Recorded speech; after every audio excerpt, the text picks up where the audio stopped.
ahead and dive in to some of the latest data here from Colorado State, the hurricane season 2023. 48 days away now from Colorado State when they just issued this saying, hey, there's 13 expected named storms for the 2023 forecast. On average, it's 14, so slightly below average. You could call it near average if you wanted to. The forecast also calling for 6 hurricanes for the 2023 hurricane season. Major hurricanes forecast calling for 2. On average, there's typically 3, so all of the forecast numbers slightly below. And the big reasoning for this is a developing El Nino that happens in the Pacific that typically limits the activity for, once again, those storms in the Atlantic. Now, the question is, will the Atlantic, which has been warm and robust, will that kind of counter that? And that's kind of what the forecasters are looking at here for Colorado State. You have an El Nino that is developing, but you also have very warm ocean waters already showing up in the Atlantic. As we approach hurricane season, it's going to be a balancing act of the two to see how these work. So once again, if you missed it, I do want to tell you, 13 named storms is the forecast from Colorado State, 6 hurricanes and 2 major hurricanes here. Now you might be thinking, okay, what about the chance of landfall? They gave us in this update that there is a 22% chance of landfall in South Carolina for a major hurricane. As far as the entire United States coast, that average is 44%.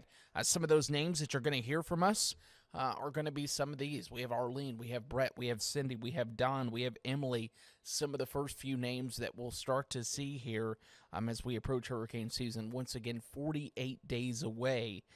If you're tuning in, 48 days from the start of hurricane season, which runs from June 1st through November. So we will definitely be talking about that. As far as the history for Myrtle Beach, just want to let you know on average, this is kind of what we expect.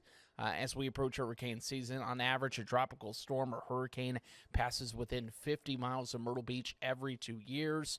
Myrtle Beach sees a direct hurricane hit every 7 years on average. And the longest gap that we've seen between storms is 15 years. I'm afraid that is a record that is going to stand for the test of time here.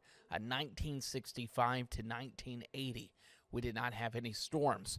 The most likely time for a hurricane to hit Myrtle Beach, most of you know this, September 10th through the 25th. It's also our rainiest month for that reason. That's why we see most of our rain here in Myrtle Beach annually come from the month of September. In other states, it would be April, it would be May. For us, because of an active hurricane season, it is actually September. Terry, good morning to you. He says, no, thank you. Don't want any hurricanes this year. Terry, I totally agree with you. Ellen, look out for Nigel and Ophelia is what she says. 2 of the names that are on the list. Of course, we'll get to those as we do. But if you're just now tuning in, Colorado State did release, once again, the forecast here. 2023 forecast calling for 13 named storms, 6 hurricanes, and 2 major hurricanes. All of the forecast numbers are slightly below, or we could say near average. Is a good indication. A little bit different from the previous years here, as they were forecasting above or well above average for the past couple of hurricane seasons. So something we will certainly keep an eye on as we approach the start of hurricane season. If you want a full breakdown, we've kind of went into that on WNBFnews.com. It's a great tool to have. And if you have any questions about the upcoming hurricane season, next week, Jamie and I are going to be releasing an episode strictly talking about everything he is getting his knowledge on down in South Padre Island, where they're talking about the tropical weather conference down there. That is actually where this stuff was released. So if you have any questions about hurricane season, let us know. We'll answer that. That episode will come out next week, but we do have a new episode tonight of Are You Serious, which will come out a little bit later, 7:30 on our YouTube page tonight, and also you can find that on your favorite streaming platform.